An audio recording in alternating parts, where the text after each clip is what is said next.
Let's get one thing straight. Your greatest power isn't beauty, intelligence, or charisma. It's self-mastery. Mastering yourself is what sets you apart. It's what makes you resilient when life pushes back. It's what lets you walk into any room and not get swallowed by it. And it's the one thing no one can give you, and no one can take away. Here's the uncomfortable truth. Most people are fighting the wrong enemy. They spend their time trying to control everything outside of them, their environment, their relationships, the people who don't like them, the job they want, the validation they are chasing. But those aren't the real threats. The real threat is what's happening inside, the self-doubt, the unhealed insecurity, the constant need for approval, the fear of failure that's dressed up as perfectionism. The battle for self-mastery is subtle. It doesn't announce itself with trumpets or alarms. It's quiet. It's the decision to get up and push forward when no one is watching. It's choosing growth over comfort. It's pausing instead of reacting.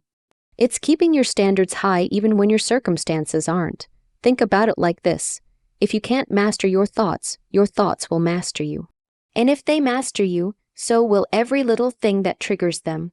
One rude comment, one missed opportunity, one setback, one look from someone who doesn't believe in you. When you lack self-mastery, you live in reaction mode. But when you own your responses, you take back your power. This doesn't mean being emotionless. This means being intentional. Emotions aren't the enemy.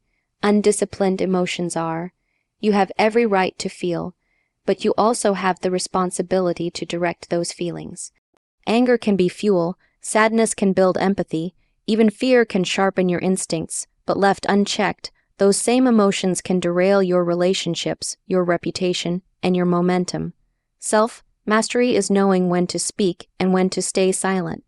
It's choosing your words not to please, but to communicate clearly. It's knowing how to walk away without burning the whole room down. And here's the twist: real self-mastery often looks like not reacting at all. The most powerful person in the room is rarely the loudest. It's the one who doesn't flinch under pressure, who doesn't beg for attention, who doesn't chase approval. It's also discipline. Let's not glamorize it. Discipline is hard, it's boring, it's repetitive, but it's everything. When you master your time, your habits, your attention, you create your edge. You don't need to outwork the world. You just need to consistently show up for yourself. Some of the strongest women I know don't have the loudest voices, but they have the clearest intentions. They are consistent not because it's easy, but because they made a decision. I will not betray myself again. That's what self-mastery is. It's being loyal to your potential, not your comfort. And yes, mastering yourself includes your inner dialogue. The conversations you're having in your own head are either building you or breaking you. If that voice is constantly tearing you down, guess what? It's not your voice. It's someone else's you've internalized. Maybe a parent, an ex, a toxic friend, or a culture that told you you're not enough. That voice needs to be challenged. You don't have to believe everything you think. You can rewrite that script. Self-mastery is also about identity. You can't act like a leader if you still see yourself as powerless. You can't set high standards if you secretly believe you don't deserve more. How you see yourself determines how you show up. If your identity is based on your pain, you'll keep reliving it.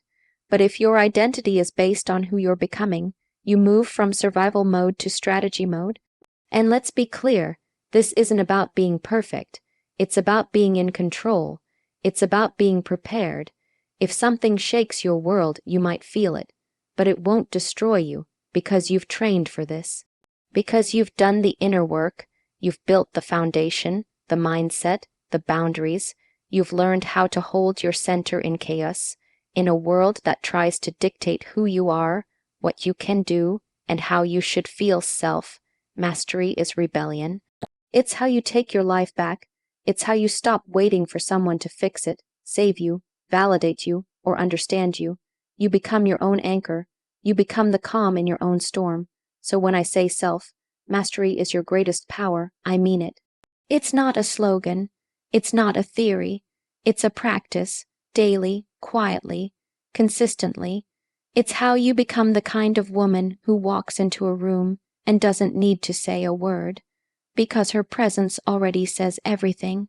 That's who you are, not someday, now. Strength is not something you're handed. It's something you decide to claim. No one's going to tap you on the shoulder and say, now you're ready, now you're allowed to lead, now you're qualified to be powerful. That day doesn't come. And if you're waiting for that green light, some outside validation, some perfect moment, you're handing over your power, you're outsourcing your strength, and that's not how strong women are made. Strength starts with a decision, not a feeling, a decision, because you won't always feel brave. You won't always feel confident. You won't always feel clear, but you can decide to take action anyway. That's what real strength looks like. It's not loud. It doesn't always look tough on the surface. Sometimes it's getting up when you're exhausted. Sometimes it's saying no when you know it's going to cost you approval. Sometimes it's simply staying in integrity when it would be easier to just give in. And you will be tested. The moment you stop waiting and start moving, resistance shows up. The moment you raise your standards, people will push back. Some will call you difficult. Some will say you've changed. Some will get uncomfortable because they're used to you being agreeable, quiet, apologetic. But guess what? Growth is supposed to disturb the comfort zones of others. You're not responsible for their reaction to your strength. You're responsible for whether or not you use it. This is especially true for women because we're often conditioned to equate strength with aggression or coldness or being too much. But strength doesn't mean you stop being kind. It means you stop being used. It means you stop diluting yourself to fit in. Strong doesn't mean emotionless. It means you can handle emotion without being owned by it. It means you can stand your ground with grace. You can hold the line. You can walk away without burning yourself out to make others comfortable. And you don't have to wait for the title, the relationship, the recognition, the promotion. Too many women are waiting for someone to give them permission to lead. At work, in life, even within their own families. They think strength comes after the job, after the degree, after the validation. But leadership doesn't start when you get the role. It starts when you decide you're no longer available for anything less than your highest standard. It starts when you stop apologizing for wanting more. Here's the truth. The strongest people I've worked with, from military leaders to federal agents to CEOs, didn't wait for ideal circumstances. They built their strength in the dark. They trained in private. They prepared for the moment no one else saw. That's what makes them ready when the pressure hits. They didn't ask, am I good enough? They asked, what's required of me, and how do I rise to it? That same mindset is available to you. You don't need permission to be the kind of woman who gets in the room, makes decisions, sets boundaries, and owns her voice. You just have to stop shrinking, stop editing yourself, stop looking for signs. The sign is already inside you. The question is, are you listening to it? Let's talk about fear, because this is what usually stops people, not failure, fear of perception, fear of what people will think if you speak up, if you change direction, if you show your ambition. Let me be clear, the people who are threatened by your strength were never rooting for you in the first place. You don't need to manage their comfort. You need to manage your mission, and you can't serve both. You were not born to be liked. You were born to lead, to build, to break cycles, to disrupt patterns, to show others what's possible. That's the weight of real strength, and it starts the moment you stop waiting. The moment you say, I don't need someone to choose me, I choose me. That's the most powerful thing you can do.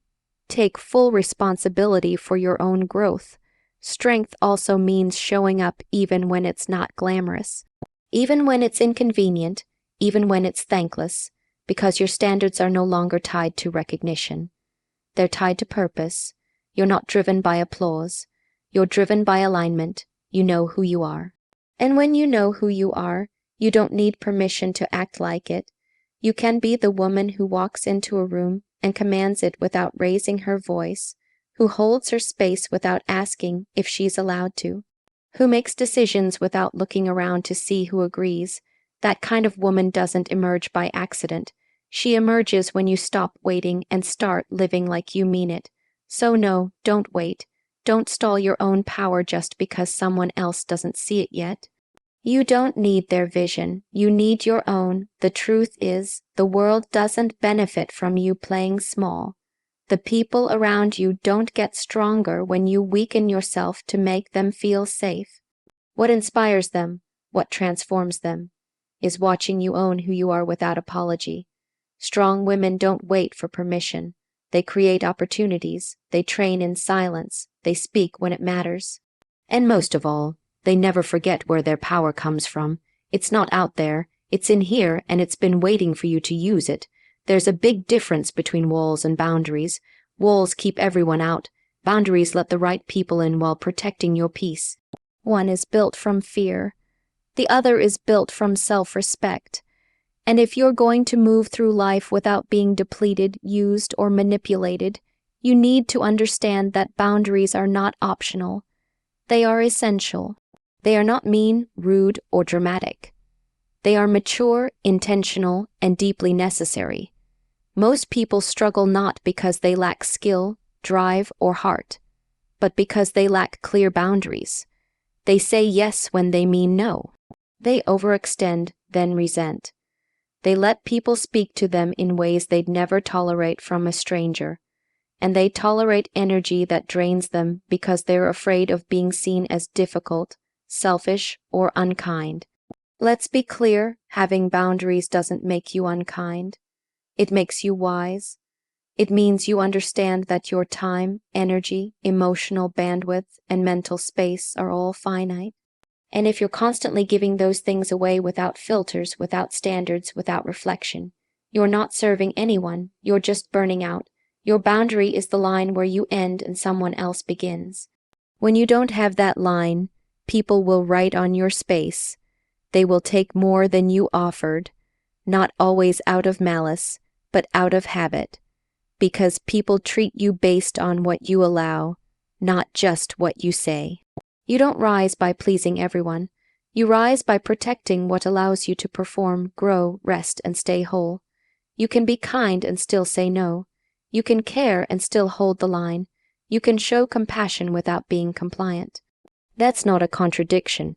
It's balance, and it's not easy. In fact, the first time you enforce a boundary, especially with someone used to crossing it, you will feel uncomfortable. You'll second, guess yourself. You'll wonder, did I do the right thing? But growth is always uncomfortable at first. That doesn't mean you're wrong. It means you're realigning. It takes courage to protect your peace. Especially if you were raised or conditioned to believe that your worth comes from how much you can give, how much you can carry, how much you can endure. But endurance without boundaries isn't noble, it's dangerous. It teaches others that your limits don't matter, that your needs are secondary, and that access to you is a right instead of a privilege. People should earn your energy. They should earn your vulnerability. They should earn your time, not because you think you're better than anyone, but because you know the cost of giving yourself to people who don't value it.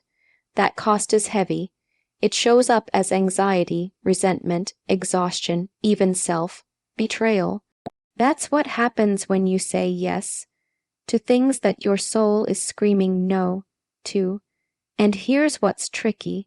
Some people will only love the version of you that they can control. The version that stays quiet, the version that agrees, the version that puts their needs first and yours last. And when you start to say, this doesn't work for me anymore, they won't call it growth, they'll call it attitude. They'll say you've changed, and they'll be right. You have changed. You've stopped betraying yourself for their comfort. Don't fear that. Own it. Boundaries are also how you protect your progress. You can't evolve in the same space where you were constantly being diminished. That could be a relationship, a friend group, a job, or even a habit of overexposure.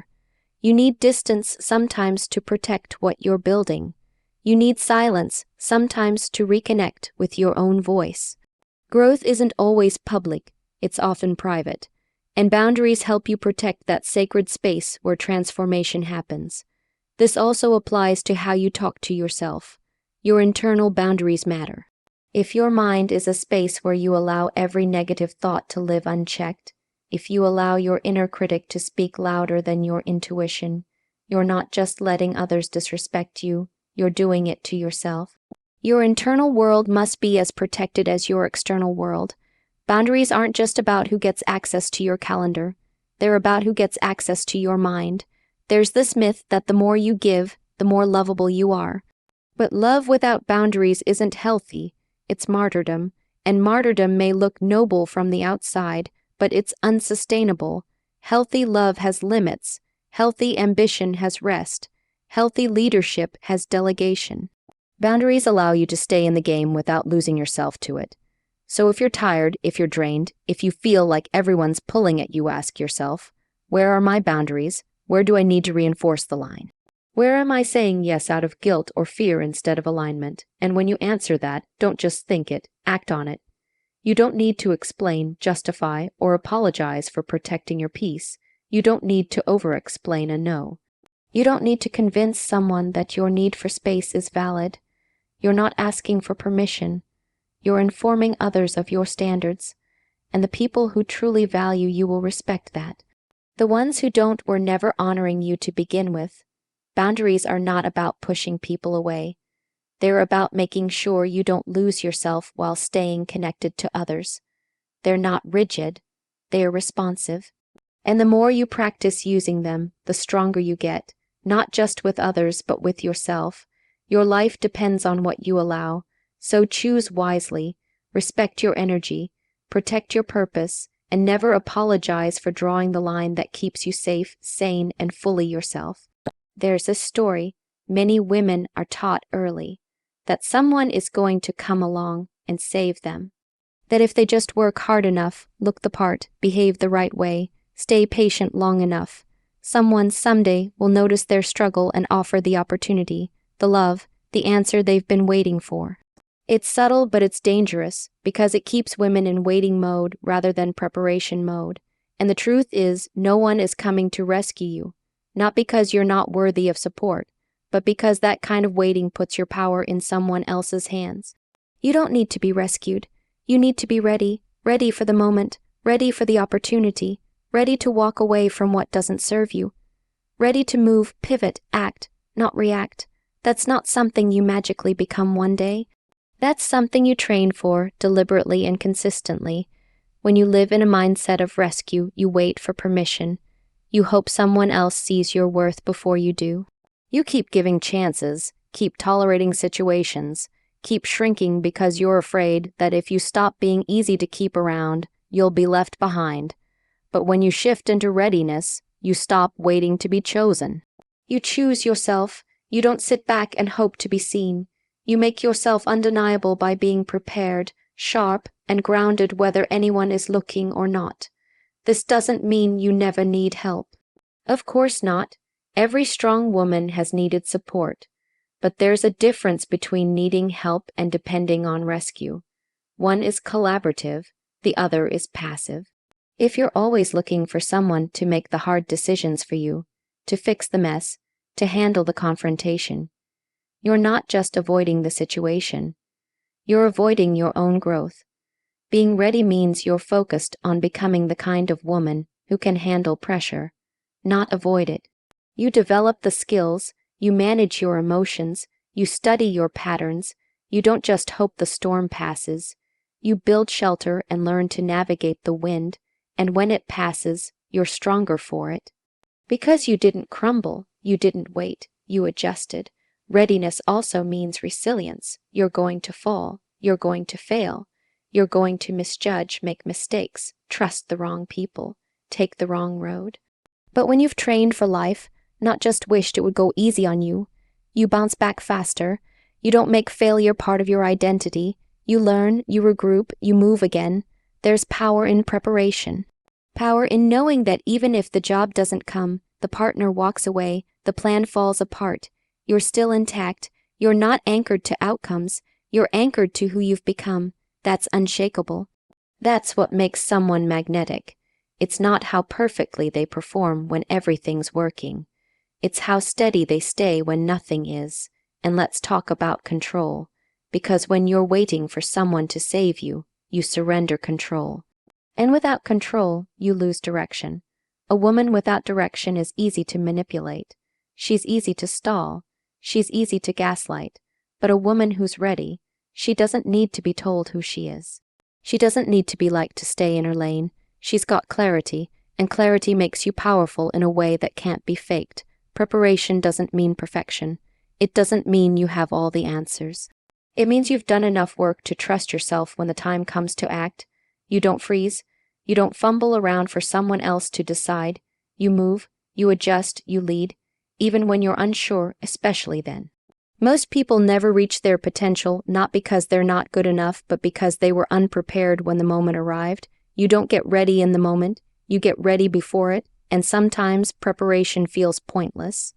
You're studying, training, saying no to distractions, tightening your circle, raising your standards, and there's no reward, yet. But one day, the door opens, and when it does, you're either ready to walk through it, or you're still standing there hoping someone pulls you in.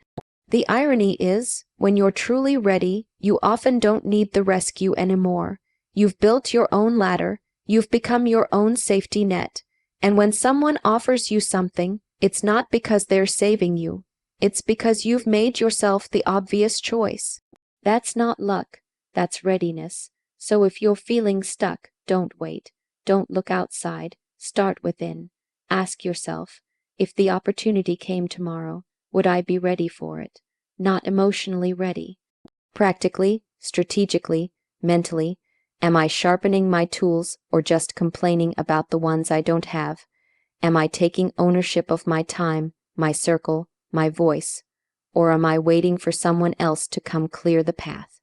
Nobody's going to hand you the life you want, but you can build it, piece by piece, quietly, deliberately, with discipline, with clarity, with confidence earned from preparation, not performance.